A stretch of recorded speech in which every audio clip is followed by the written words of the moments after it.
Today we are going to continue the topic which is why Java does not support pointers. C and C++ they always support pointers, but Java is not supporting pointers. So we have already seen some discussion in our previous session, and again today we will discuss and we will conclude why Java is not allowing the pointers. So today it will make some sense.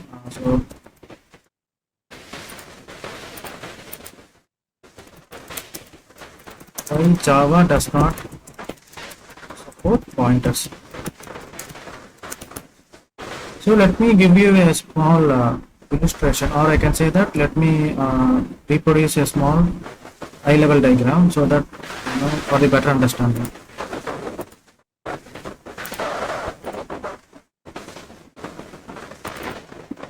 So let us assume that I am writing a program in the Windows operating system. Right? This is the Windows operating system. Since I am preferring in the Windows operating system, I am going to write the program in the Windows operating system. And this is the RAM that is available in the Windows operating system. Thus assume that this is the RAM. This is a RAM space for my Windows machine. Right? So I am going to say this as RAM. This is a RAM space. Internally, this RAM has many blocks. Usually, if you take the original RAM as an example, the original RAM is going to have lot of blocks internally. So since we don't have sufficient memory in my screen, so to be clear, to understand it very clearly, I am using only 8 blocks of memory. This is just an assumption. So this is my Windows operating system, and this is the RAM that is available for my Windows operating system. So now what I am going to do, just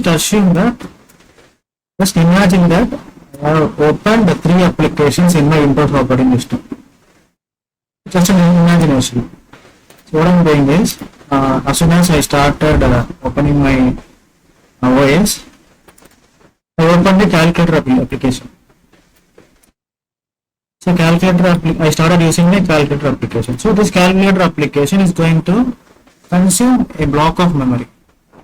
And by the way, we don't have control to the memory allocation, because memory gets allocated randomly and it is completely dependent upon the operating system that we are using. We cannot control the memory. Memory is an inbuilt component. It is controlled by the operating system itself. So if I am opening the calculator application, this application is going to consume a block.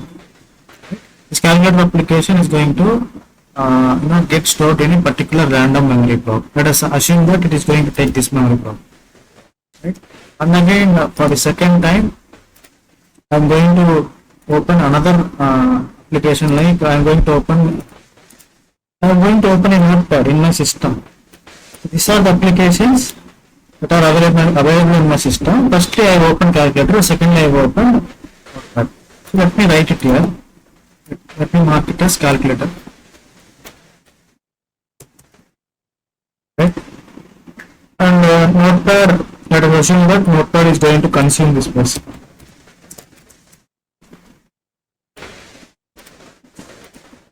This is the notepad space, right?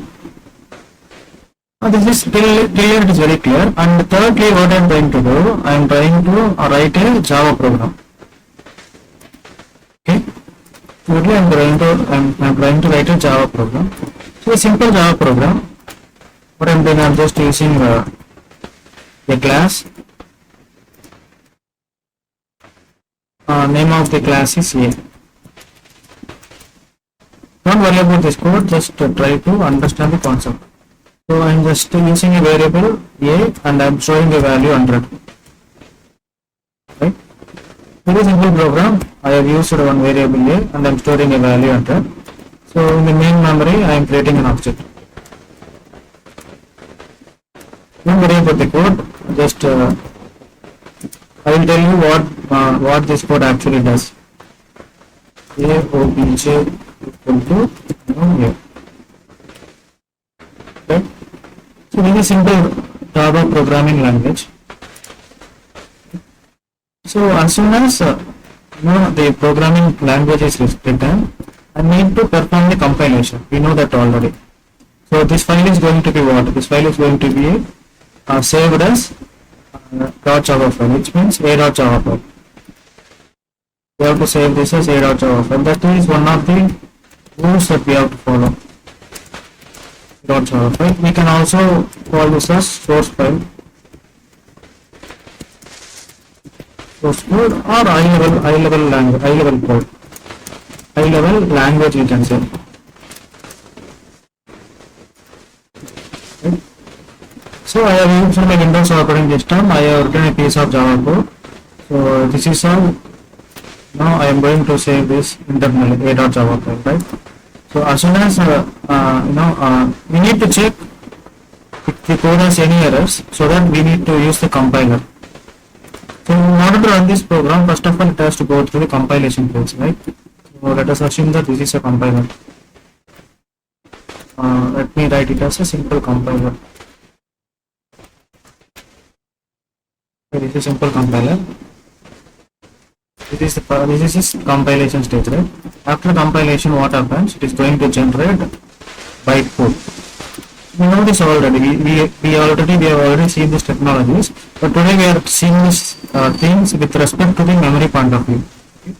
Try to put some concentration here. So the a dot class, a dot Java file will get converted into a dot class file.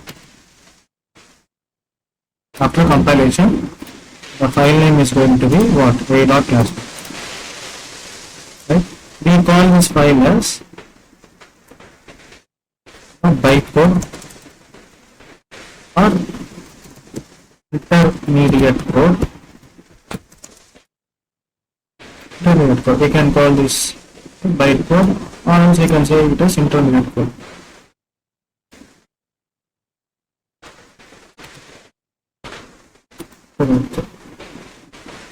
Right? So you understand one thing here. I have declared a variable a equal to, I am saying that please allocate a memory for the variable a. Right? So in Java we already know that what Java is a dynamic programming language. We know these things already. Java is a dynamic programming language. So what does it mean exactly? When you say that it is a dynamic programming language, what you mean is the memory is going to get allocated in the runtime. So memory allocation actually happens during the runtime.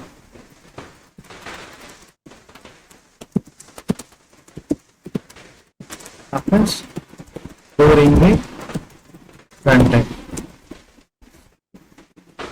So still we are in the stage of compilation. As soon as the dot class file is generated, what happens? Again it will be sent to the JVM. So here I need some attention. So we are talking about JVM. So in this case we have to be very specific. What kind of JVM it is going to use? So since we are using Windows operating system, the JVM is what? The JVM supports. The JVM is specific to Windows operating system, so we can say that JVM for Windows.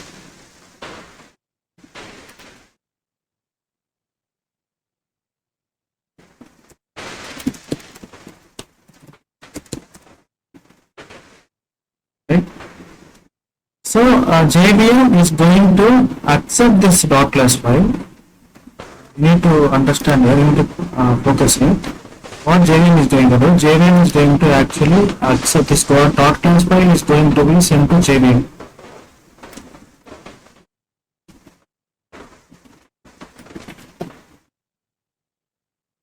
JVM is going to accept this dot class file and it will convert the dot class file into the machine understandable language. Right? Dot class file will be sent from compiler is going to generate dot class file, and again this dot class file will be sent to JVM. The JVM is going to take this dot class file, and this dot class file will be converted to a machine understandable code. So a machine understandable code is what? Zeros and ones. We can also call it as native code. This is how the machine code is going to be.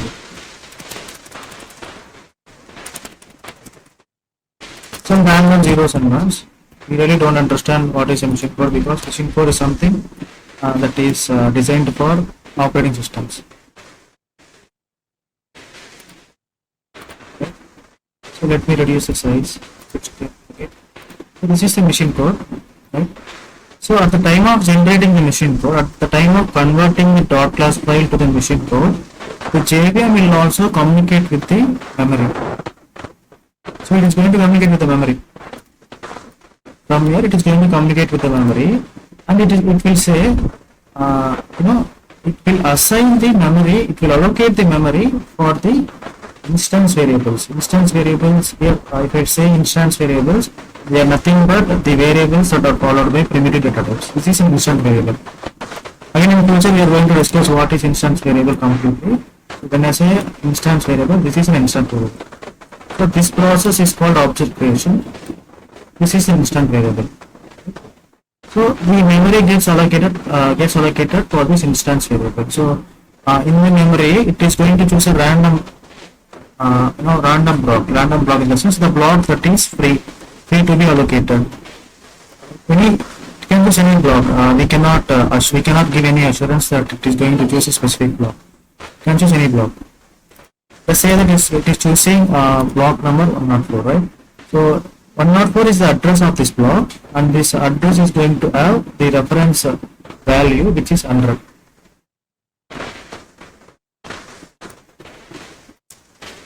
So here it is going to store it as 100.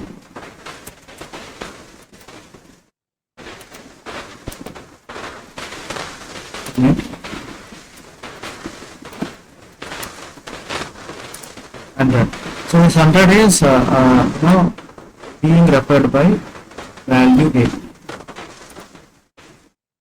So now this A is pointing to 100.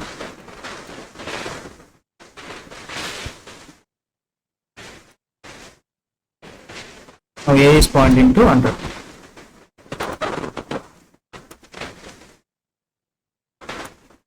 So what is happening here? The memory is getting allocated during the runtime. Meanwhile, JVM is going to convert the dot class file to a machine understandable language, or we can also call it as native code.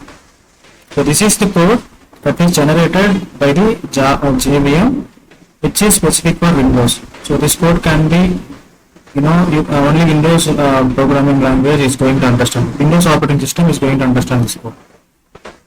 Right? At the same time, it is trying to perform the memory allocation for the instance variables, for the variables that we have declared in the programming language. Right?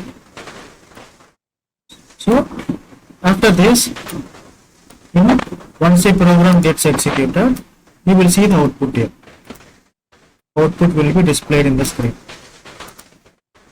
Right?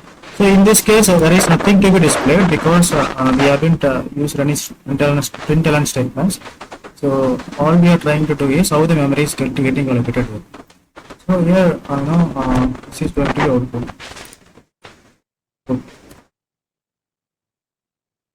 Right? So why? So if we take pointers concept here, pointers are actually not allowed in Java because memory is getting allocated during the runtime.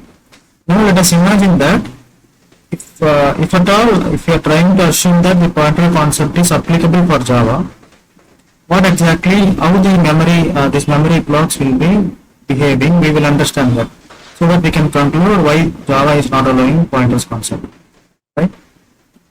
So this is my, this is the first diagram. So again, I am going to reproduce the same things, and we will see what happens if the Java is allowing pointers, and with respect to pointers, how these memory allocations are getting affected.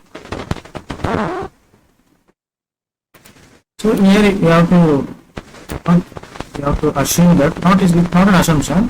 When you say when a programming language is allowing pointers, it means that the programming language is a platform dependent programming language. So what I am trying to say is,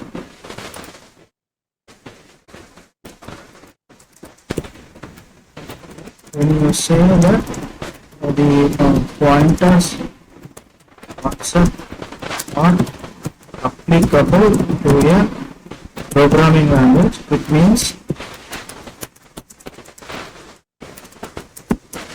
language itself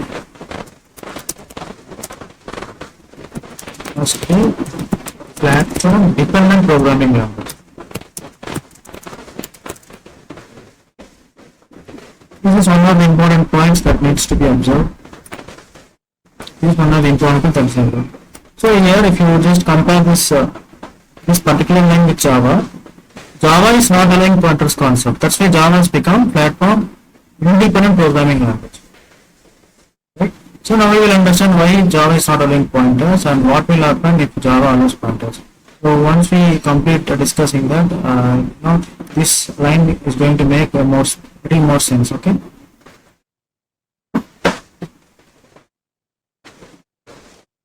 So before that, you should also understand. Let me write a small differentiation.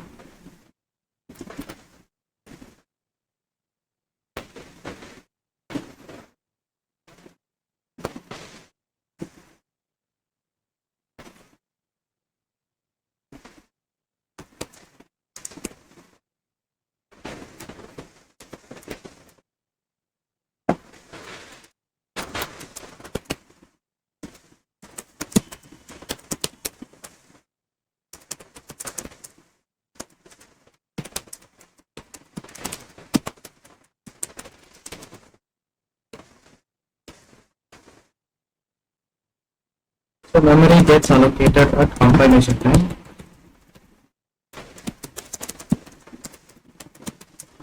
At compilation time, and the third point is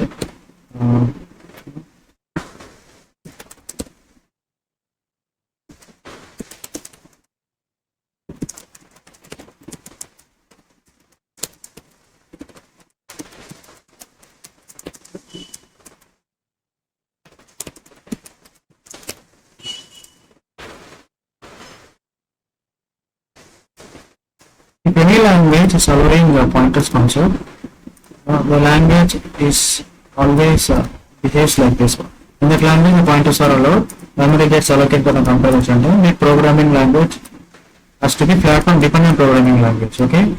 If you're trying to assume the same thing, like if you just imagine the things opposite in the opposite direction.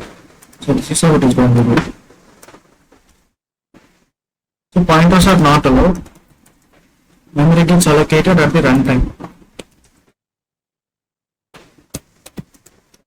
The programming language has to be pointers, platform independent programming language. Example, if you talk about examples, you know already. We have C and C++. Right, and here we have Java. Right. So we know that we have we did this understanding with the Java programming language. So let me take the same example. Let me copy the same example.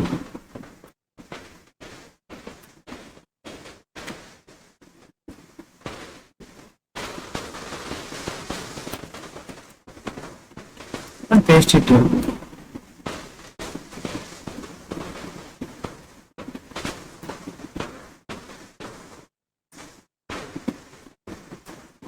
So this is second case. This is case 2.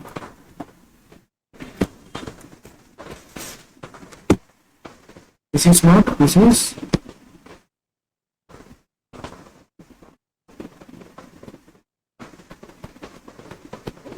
case 2. Now this time, instead of Windows operating system, I am using Mac operating system. So this time we will assume that the programming language. Let us assume that Java is allowing pointers concept. If Java is allowing pointers concept, if Java allows pointers,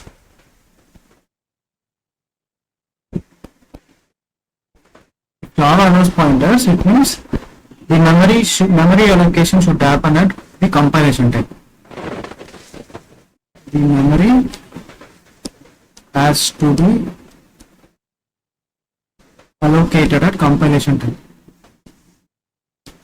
for compile time, right? We're just assuming the opposite because Java doesn't allow pointers, but we're just considering that option. Let us assume that Java is allowing pointers. If Java is allowing pointers, what are the consequences in the memory pointer? We will understand that today. So this is the Mac operating system. So in the Mac operating system, I am going to have a RAM. This common thing. So in the Mac operating system, I opened a calculator application and I opened a notepad application. And these are the memory allocation for the Mac operating system. This is notepad and this is RAM. So this time what I am going to do, let me take a new memory. So let me delete this. Let me take a new memory.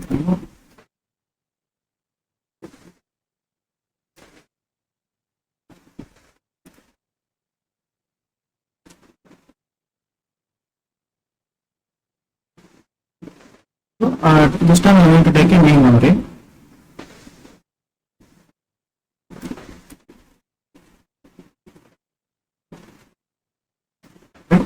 So this is Mac.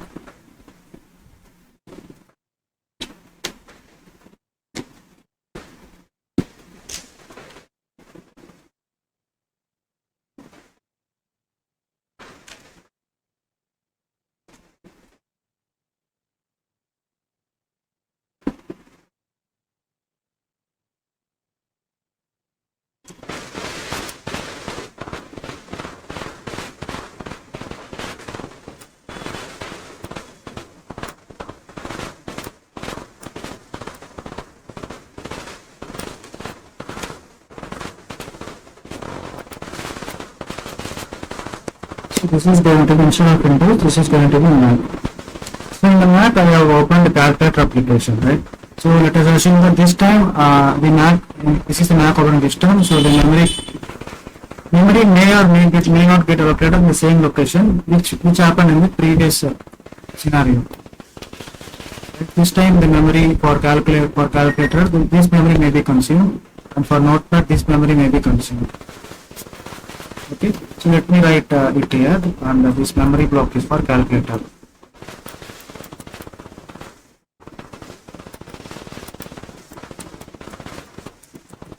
And this memory block is for notepad.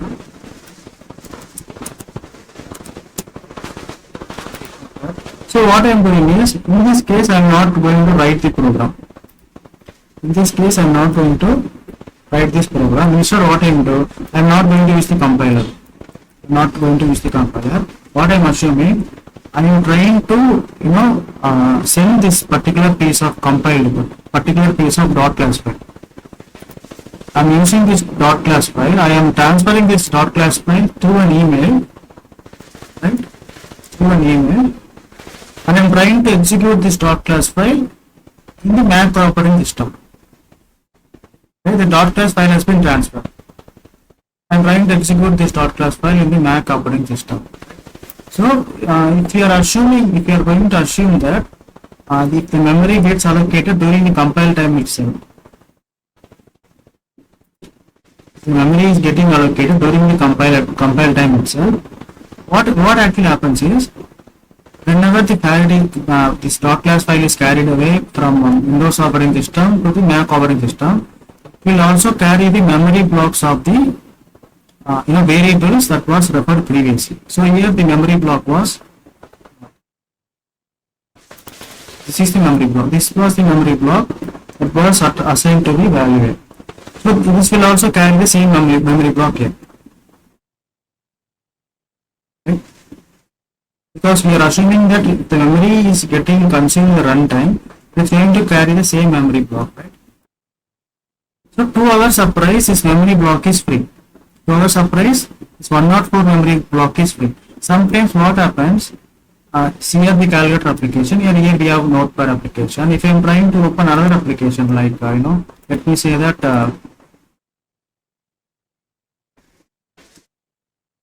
so I am trying to open an Excel application. Assume that this is an Excel application, and if this Excel application is already consuming this block of memory, right?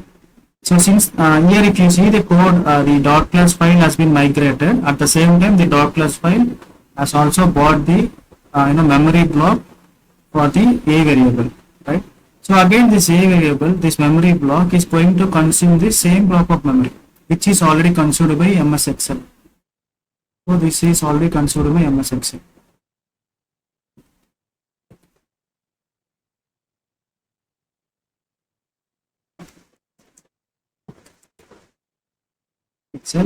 And this block is going to consume, and again this block is going to consume the same memory during the runtime. Compilation is done during the runtime.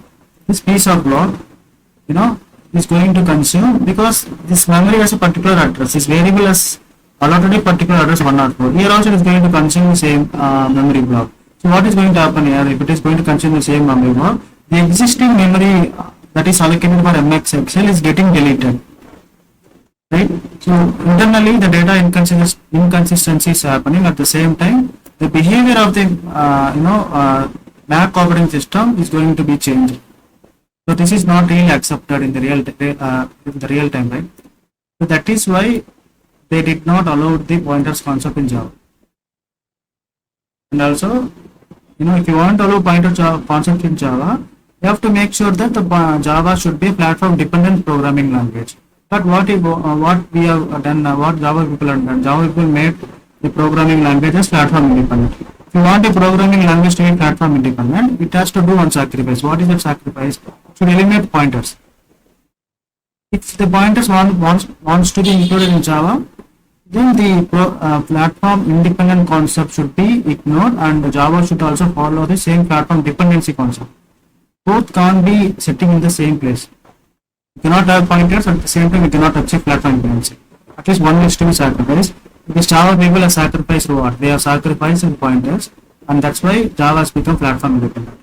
So the reason why Java has become platform independent, if anyone is asking you, you have to say this answer. What answer?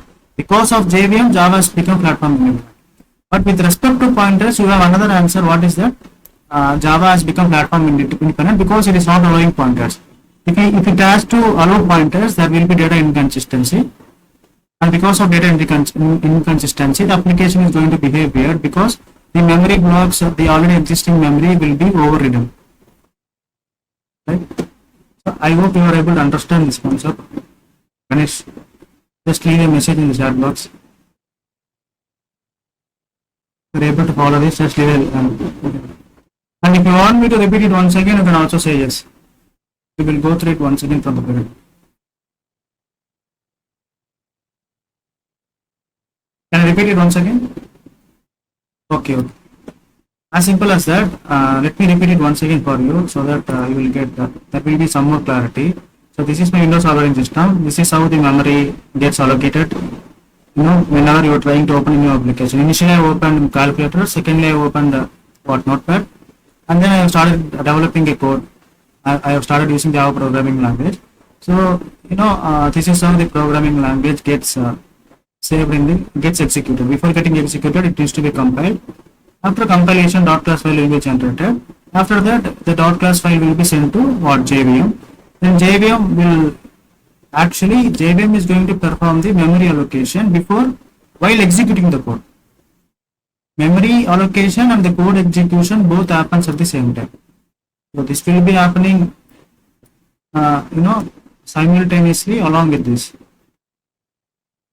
This gets happened simultaneously along with two operations. One is memory allocation is happen while performing memory allocation, the execution will also happen in the other end. Right? That's why memory allocation actually happens during the runtime in Java. That's why it's called as dynamic programming language. But we are just assuming, what if Java is allowing static memory allocation? Just we are assuming. What if it is allowing static memory? If it is allowing static memory allocation, then there is a problem. What is a problem? Platform independency is again compilation in one machine or execution in any number of machines. So you can write code only once and you can perform execution anywhere. Write once, WORD. Write once and run anywhere, right? This is the platform independency concept, right? So I have written the program in the Windows machine, right? I have performed the compilation. I am trying to execute this .c class file and I have downloaded this dot class file and I have sent it over the network.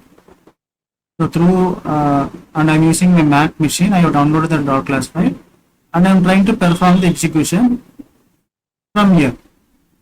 Right? This dot class file which was written in the Windows is migrated to Mac operating system. Right?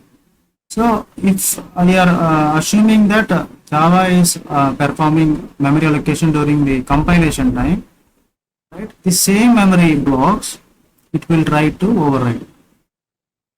It's going to carry the same memory block, which was left here, and the same memory block will be tried to overridden in the Mac operating system. But this Mac operating system may be having another application running on the same memory block.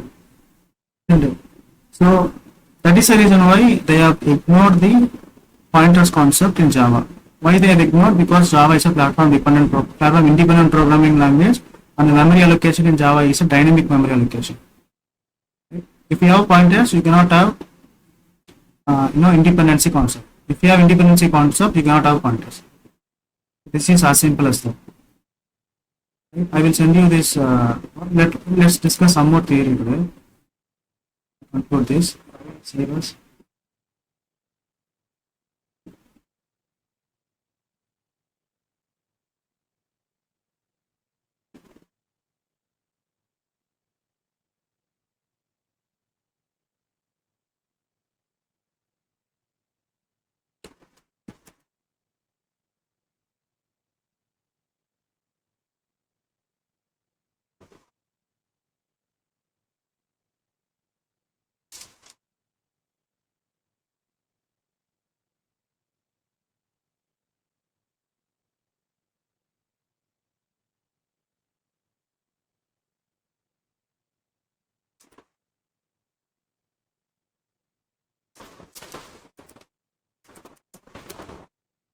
So now you can have these answers.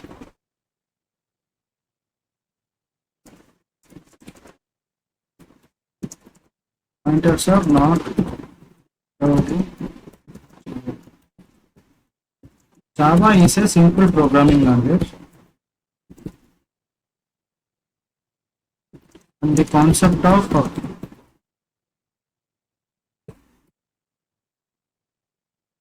pointers are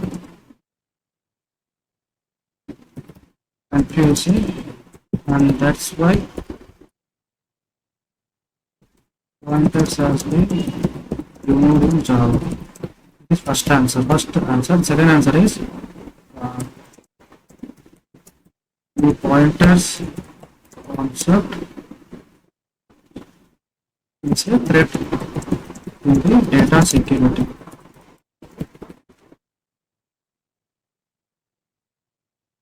Because the pointers can get access to any data if it's third one is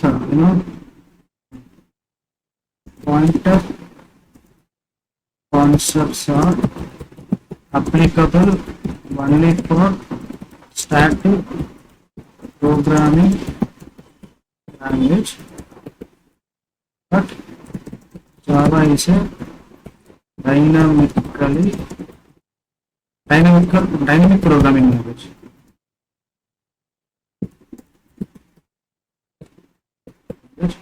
The fourth point is pointers are supported only in the platform dependent programming language.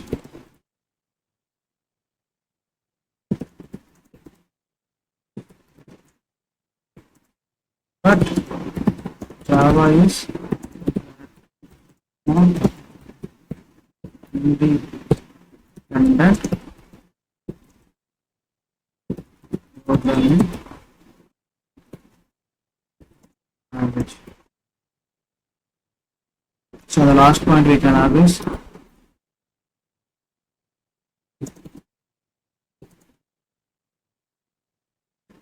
pointers are simply Pointer simply stores the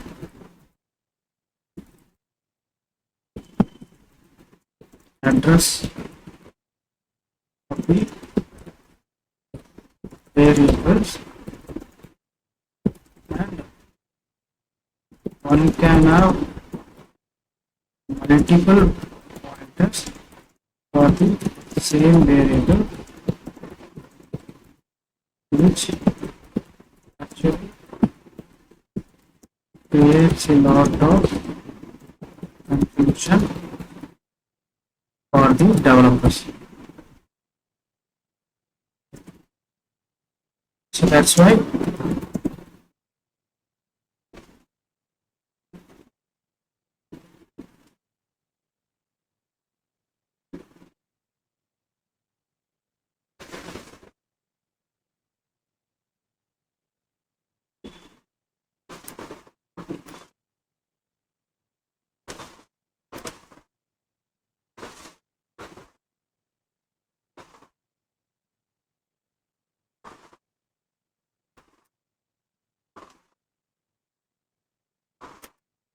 so these are the some points that you can add in interview,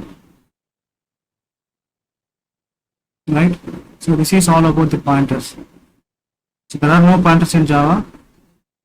If you are facing this question in the future, so this is how we can answer. At the same time, we can have this diagrammatic illustration, high level chart, high level diagrammatic chart for the explanation. Hope this is clear.